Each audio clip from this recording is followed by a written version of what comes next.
as you can see, nung pumipili si Lord, or pumipili si King Samuel na magiging next na king sa Israel, um, yung puso ni David yung tinignan niya. The first thing that God saw. Ayan, yan yung unang tinignan ni Lord. But the Lord said to Samuel, do not consider his appearance or his height, for I have rejected him. The people, Lord, does not look at the things people look at. People look at the outward appearance, but the Lord looks at the heart. And si Lord tumitingin yan sa puso natin. Di yan tumitingin kung sino ka noon, kung sino, di yan tumitingin sa kung anong ginawa mo noon, or ano man yung height mo, kung ano man yung appearance mo. Hindi siya tumitingin doon, hindi siya tumitingin kulot ka man o hindi. Hindi siya tumitingin sa kung ano man ang kasalanan mo, pero tumitingin siya kung ano yung laman ng puso mo. Just like King David, he looked at his heart. Hindi siya tumingin kung bata man siya because he is the kumbaga youngest sa magkakapatid. And in appearance, um, may mas deserving kay King David. May mas deserving sa kanya na maging king if sa appearance magbabase. But God looks at the heart of the people. Because sometimes we forgot kung ano yung unang tinignan ni Lord sa atin. Ano ba yung unang tinignan ni Lord sa atin? Yung talents ba natin? Hindi naman, di ba?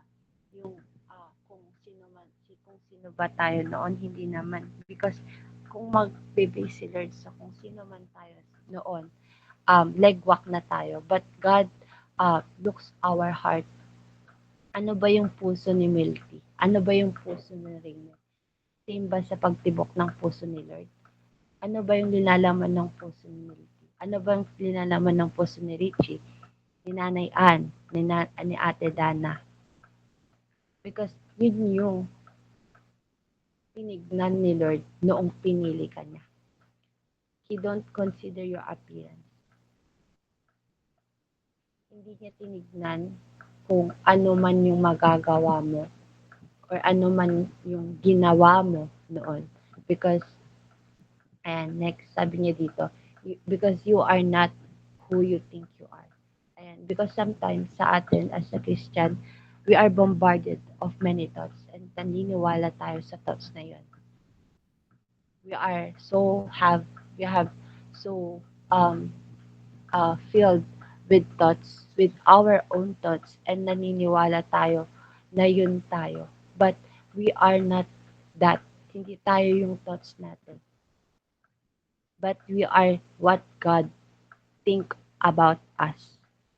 Ayan. Ba't ko sinasabi? Because sometimes we are filled of our sins. A lot. Ginawa ko yun. Ala, nagkasala na naman ako. Alam niyo guys, um, uh, nagkaroon kami ng overnight. And I just wanna testify it. Although mali ko talaga to, it's so mali. So mali. We have this overnight last, di ko alam kung last week yata yun. And I've seen, nagkasala ako kay Lord. And it is not just unintentional, but it is intentional sin. And then, kaumagahan, nag-attend ako ng funeral. Nag-attend ako ng funeral and naglakad kasi kami, 'di ba? Pag may ililibing, maglalakad kayo papunta sa sa puntod o saan ililibing. And naglalakad kami ng kaibigan ko which is si Arlie. And then that funeral kasi is born again Christian. And wala nang misa tapos diretso na doon. And then may nakatabi ako, nakilala ko. And then he is asking me about my faith.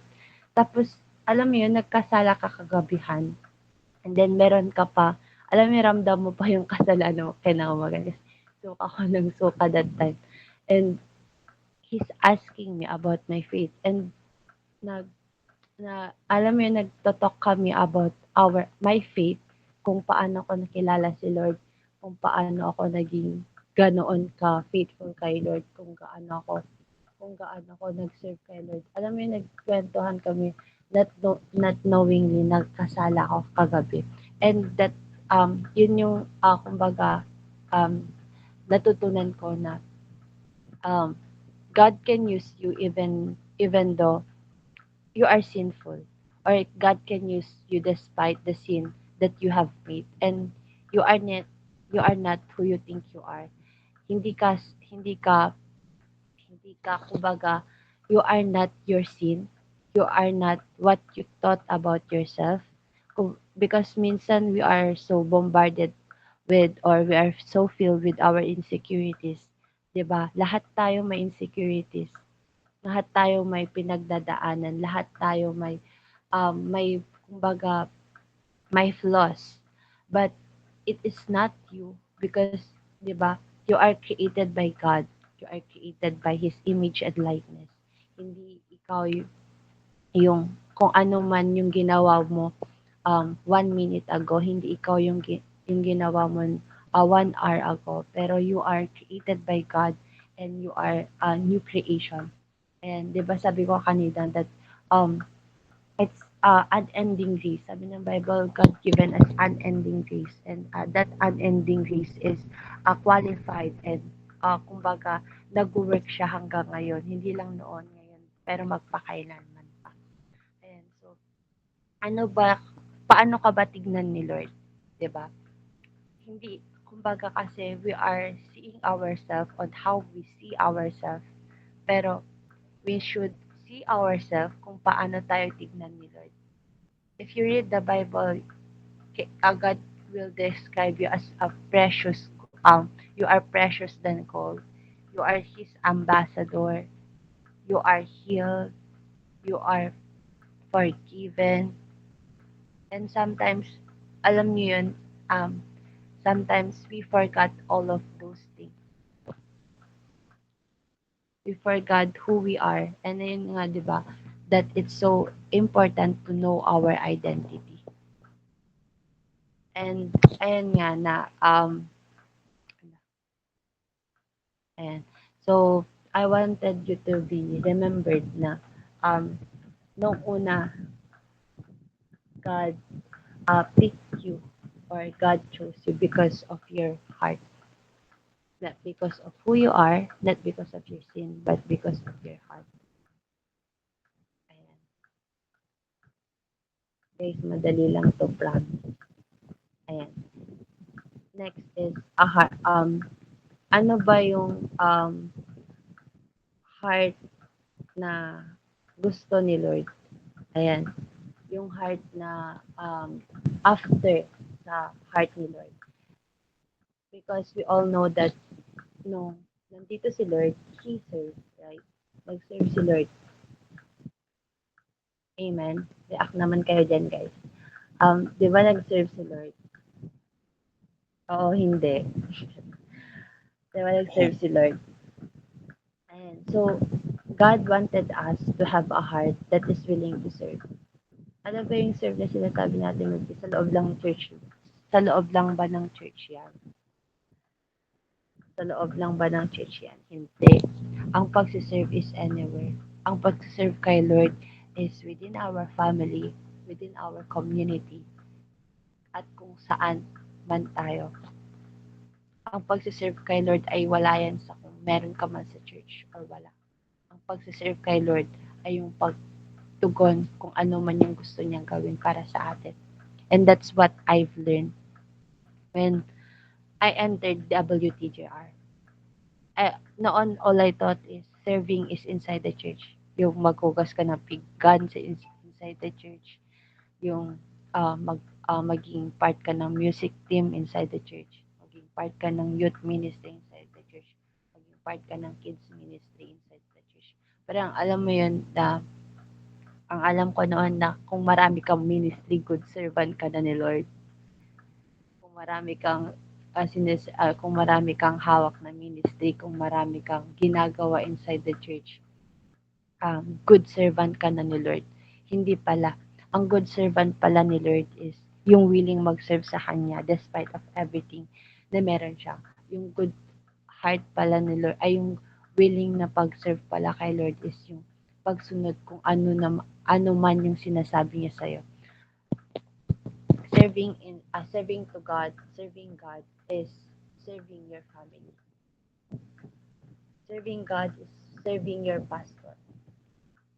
Serving God is serving the community you have. Serving God is serving the ministry na nanilaan niya ay na binigay niya sa'yo. It's um, a little ministry na binigay niya sa'yo. It's serving to God. Pagsiserve na yun kay Lord. Yung pagwawalis mo pa lang sa bahay, pagsiserve na yun kay Lord. Pagliligpit mo pa lang ng higaan mo, pagsiserve na yun kay Lord. Paglalaba mo pa lang sa loob ng bahay, serve na yun kay Lord. It's the little thing. Sabi ko nga palagi na it's the little things na gustong ipagawa sa iyo, Lord. And mas nagagalak si Lord doon. And our serve a heart that is willing to serve is said a heart that is willing to serve is um nagsiserve siya despite of what he is, kumbaga, kung ano man yung nararanasan niya. 'Di ba, as a leader, all of us here is a leader, right? Lahat tayo dito may hinahawakang ministry. Lahat tayo dito may hinahawakan na kahit na maliit na ministry. Maliit man or malaki na ministry, it's a ministry. Ministry yung kay Lord. Um, who, being a leader, despite of what you are suffering from, is you will serve them. Hindi mo ipaparamdam sa kanila kung ano yung nararamdaman mo, kung ano yung nararanasan mo. Hindi mo ipaparamdam sa kanila kung ano man yung kinakaharap mo. Bagkus you will serve them all full of strength. You will serve them full of commitment. And yun din yung natutunan ko this kumbaga, past week, past months na may nabasa kasi ako dun sa Facebook while I'm scrolling. Sabi dun, do it tired, do it happy, do it, do it, do it. Kumbaga, different emotion, do it. Even though you are tired, do it. Even though you don't have time, make time to do it. If if you're happy, do it. If you're angry, do it. Because that's how we serve God. Kumbaga, it is our commitment to serve God. Even though kung ano man yung nararamdaman natin, we should do it because it's serving God. Yun yung the way we serve it. It's our commitment to God. So, ayan. Ayaw mag and so, just as the Son of Man did not come to be served, but to serve and to give his life as a ransom for many. Ayan, si Jesus nga pumunta dito, not to be served, but to serve. And a heart na after sa God nila. Kung you are a person or you have a heart na after sa heart ni Lord, you must have this heart to be a servant to others. Ayan. We have, ayan, kasi sabi ko kanina that we have different gifts.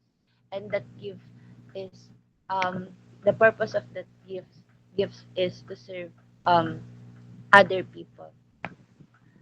Are you willing to, kumbaga, to nurture that gift to serve other people? Are you willing to gain knowledge or yes, to gain knowledge to serve other people? Di ba sabi nga sa Bible that our gift is to edify, to help our church, to help other people. So are you willing to nurture that gift to uh, to help other people?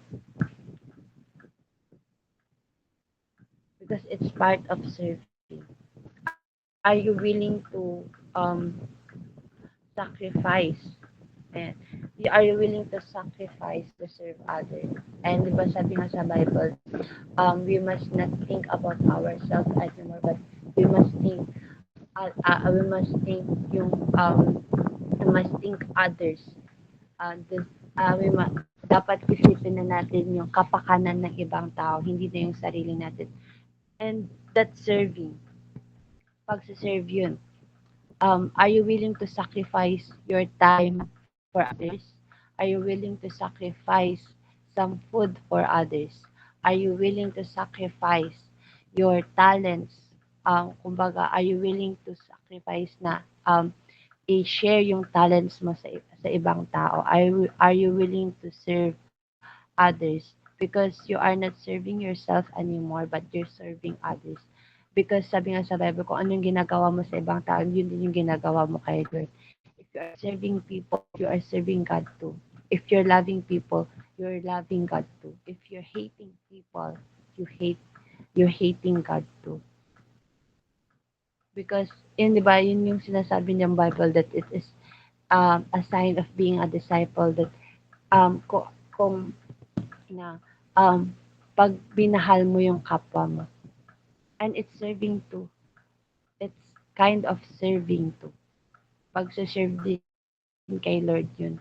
Pagsaserve din sa ibang tao. Just like what Jesus did sa 12 disciple, which is hinugasan niya yung paa ni Judas. He knows na ibebetray niya si Jesus. He knows that that betrayal will come, but yet he washed the feet of Judas. Hinugasan niya pa rin, pinakain niya pa rin, pinainom niya pa rin. Kumbaga, nagkaroon pa siya ng company, di ba? How can you love like that? And parang in this time, kasi dun din ako sinusubok ni Lord on how can I love my enemy. Because, ayan, last time, and kwento ko kay tatay na last time na pumunta ako sa church namin, dito sa KF. Because God convicted me to meet someone. And dun ko lang talaga kasi siya mamimit. And pumunta ako doon and then to meet someone, si Krisha. Because alam mo yun, nagkakaroon na kasi siya ng suicidal thought, ayaw niya nang mag-aral, ganun. And kumbaga, I'm so bothered with those thoughts. Kasi, dun din ako nanggaling. And, ayaw kong pagdaanan niya yun, na parang mag-isa lang siya. So, I really sacrifice, na pumunta dun sa church kahit ayaw ko talaga. Ayaw ko na kasi talagang bumalik, kumbaga, doon sa church na yun. Pero, ayan, pumunta pa rin ako. And, alam niyo yun, that time, I have heard um, things na ayokong marinig sana.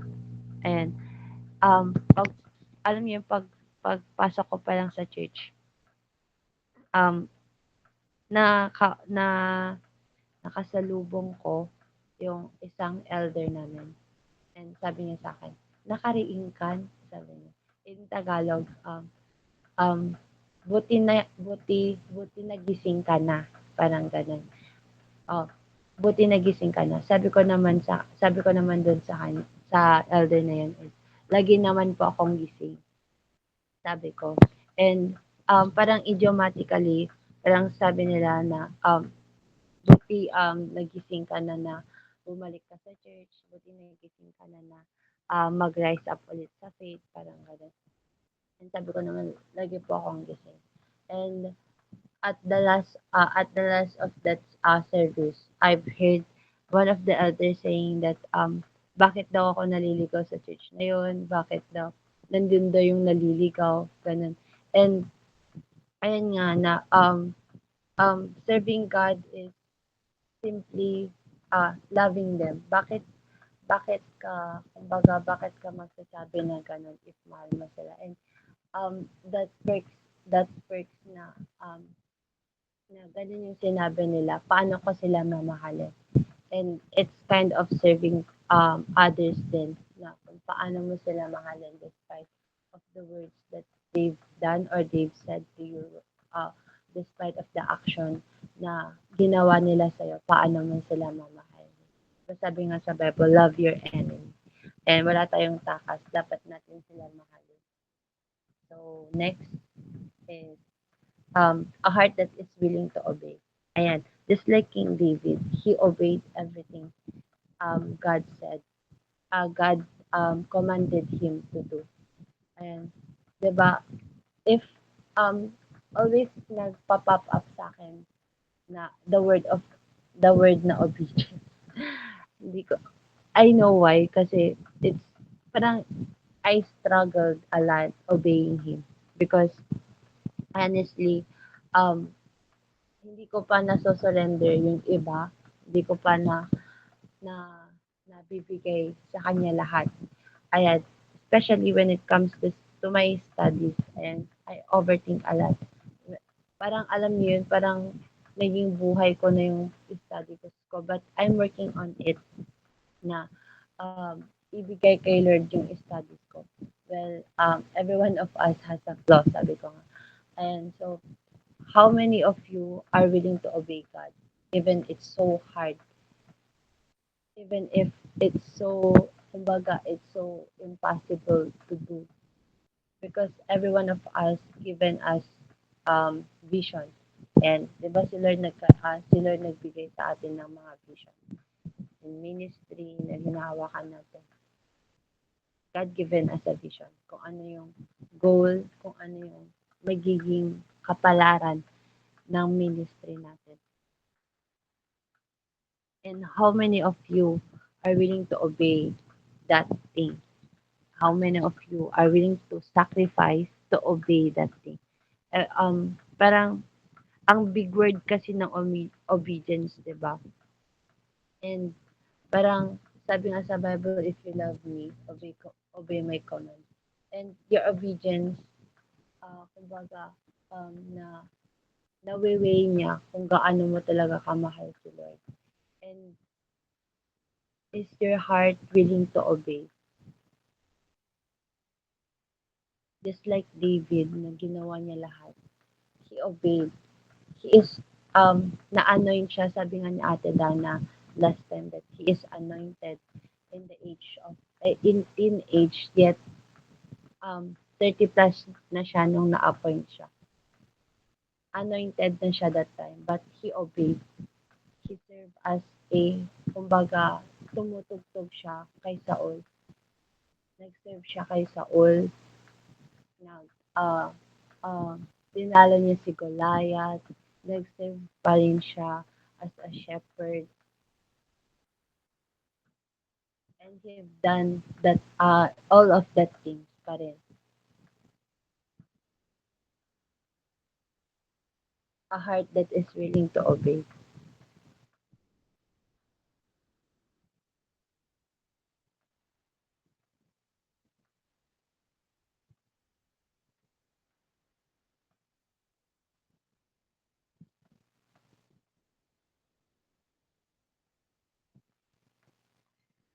How many of you are willing to walk sa kung ano yung pinapagawa ni Lord sa'yo? Na kahit wala kang resources, kahit wala ka pang pera, kahit wala ka pang kasama, kahit wala ka pang instrument, kahit wala ka pang anuman, how many of you are willing to stand, are willing to walk sa kung ano yung pinapagawa ni Lord sa'yo? Because we all know that partial obedience is disobedience. And delayed obedience is also disobedience. Si Lord, si Lord naman kasi pag sinabi niyang mag-obey ka, He will do or He will provide. He will give all you need along the walk. Hindi before the walk, pero along the walk. Ayan. So, ayan nga na we must have that heart na willing mag-obey kay Lord. If we are after His heart. Because ayan nga na si Lord gustong gusto niya yung mga taong nag-obey. Mahal niyo yung mga taong nag-obey. Ayan. Ano, ayan. Ayan. So, sabi dito, ito yung ano natin, yung main verse natin na a man after he will do everything I want him to do. I just want to highlight that David, he will do everything I want him to do. And kaya siya tinawag na man after God's own heart. Because, di ba, kung mahal mo talaga ang isang tao, you will do everything he wants him or she wants him na ipagawa sa'yo. And ganun siya ka-eager na i-get yung heart ni Lord. Or ganun siya ka-eager na magkaroon ng heart na katulad ni Lord, that He will do everything for him, that He will do everything na ipapagawa ni Lord sa kanya. And kumbaga, yung word na yun is parang desperado siya kay Lord.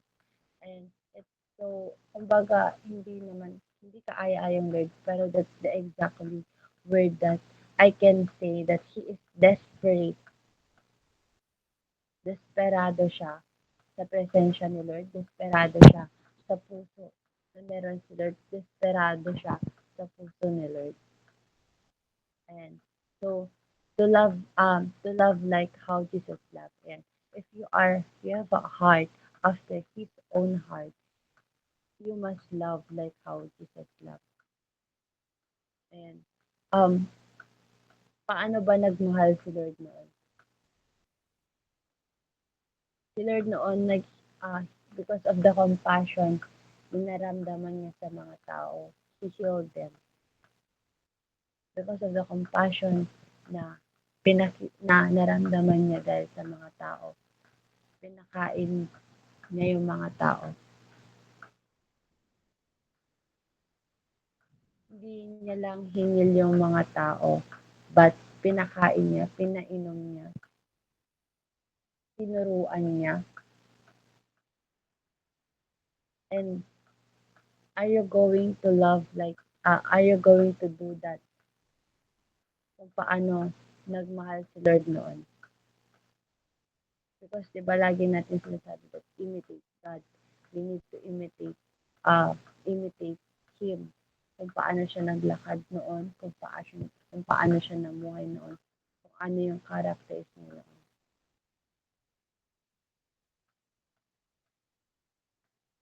Are you going to love like how Jesus loved? Because, ayun nga, yun din yung nakita ni Lord sa puso mo. It's the way you love. Kung yung love na meron sa puso mo. Because He knows that you can love like how He loved. Because He knows na as you na dumadaan sa proseso, you will be like Him. You will be like how He loved. You will be like how He served before. He know that you can be like that because ayan nga that our goal is to be like Him. He know that. Hindi kanya tinignan sa kung ano ka noon, pero tinignan kanya kung ano ka in that process. So to have a heart after his own heart or his heart is we need to love like how Jesus loved. So I this will be our last and na ayon nga na to have a heart na after sa heart ni Lord is um, a heart that is willing to serve, that is willing to obey, and is willing to love like how Jesus loved. So let's proceed to closing prayer. And Heavenly Father, we thank you so much for this day, Panginoon. Lord, we thank you so much that you teach us, Panginoon, how to have a heart after your own, Panginoon. You teach us, Panginoon, obey, Panginoon, to serve, Panginoon, to love like how you love, Panginoon. And Lord, let it be, Panginoon, that these things, Panginoon, we apply it in our life, Panginoon. Lord, let it be, Panginoon, that teach us, Panginoon, to how can we love, Panginoon, others, Panginoon. teach that na turuan niyo po kami, Panginoon, to obey, Panginoon, everything that you wanted us, Panginoon, to do, Father God, to serve, Panginoon, and Lord, we glorify you, Panginoon, and we bow down ourselves, Panginoon. We humbly ourselves, Panginoon, that we cannot we can't do, Panginoon, anything, Father God, without your presence, Panginoon, without you, Father, in our life, Father. And Lord, we thank you so much. We exalt you in high adoration. In Jesus' name we pray. So, sino po ang gustong um,